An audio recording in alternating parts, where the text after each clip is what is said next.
Katniss Everdeen, lovely to see you. Thanks for being my first client. Good to see you too, Caesar. So, I've heard you have some trouble adjusting back to your normal life. So let's start at the beginning. How did you feel when you volunteered? Well, I heard Effie call my sister's name, and as much as I don't want to kill people, I knew I couldn't let her go to the game, so I volunteered. It's time to select one courageous young man and woman for the honor of representing District 12 in the 74th Annual Hunger Games. May the odds be ever in your favor. Ladies first. Primrose Everdeen. No! Wait! I volunteer! Ah, Katniss, I see how upsetting that was for you. So tell me, once you were in the arena, how were things for you? Well, Caesar, I just had to stay alive. That's all I've ever done. But the arena is so different. I had to hunt, but this time I had to protect myself. I even actually had to kill Justin Bieber, which I know the world will thank me for, but I still feel guilty about it.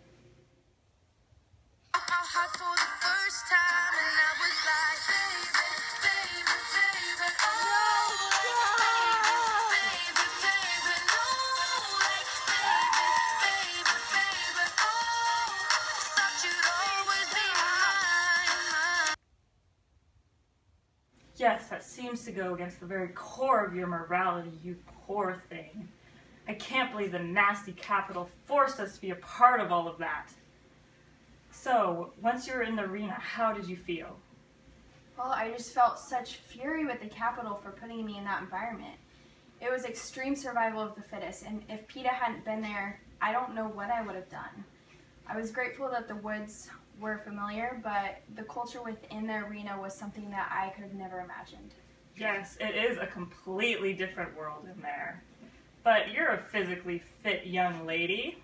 How did you adapt to that change? Well, I've been climbing trees and hunting and surviving for my whole life. I think that really made the difference and helped me survive in the arena.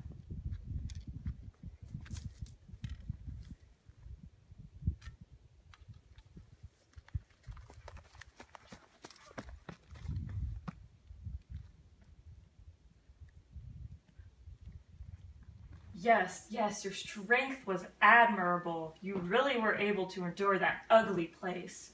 So, tell me more about your relationship with PETA. How did that help you? Well, PETA was the only friend I had in there, and he made me feel like myself. And caring for him helped me feel like I was in some control. Okay, PETA, we have to get you healed up. I don't think I can do this without you. No, Katniss, I said just go without me. You don't need me. No, PETA, you have to stay strong. I don't think I can do this. Katniss, just go. No, drink this. I have some soup. Ah, and what an incredible friend he was. So, tell me, what has been the hardest part since winning the games? I guess just not feeling like I'm going to be killed at any moment. It's hard for me to get used to the fact that I don't have to kill people anymore, and that I'm not faced with death constantly. And I'm still kind of haunted by Bieber's awful singing. Yes, wow, you really do have a lot on your plate. I am going to talk to my colleague Effie, and in our next session, I am going to have some great ideas about helping you. Thank you, Caesar.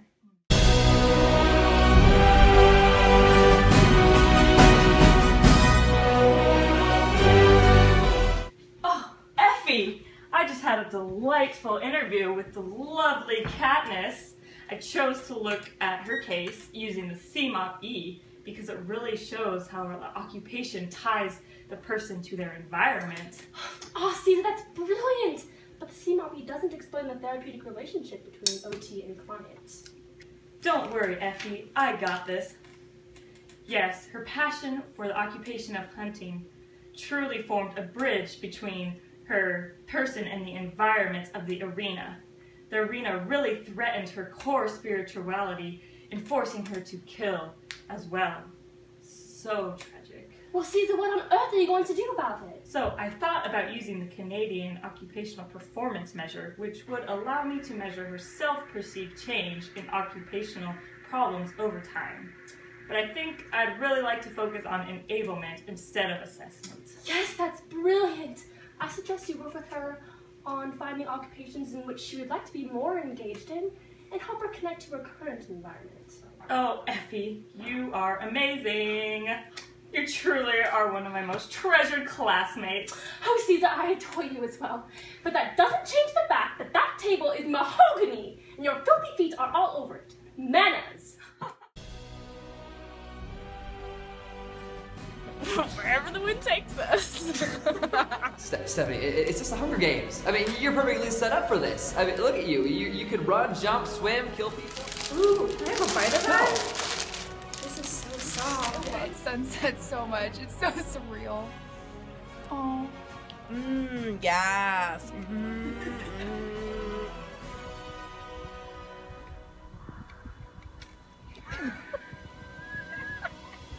I need to get this wound fixed. I can't live in here without you. Oh. Katniss Everdeen, the girl on fire.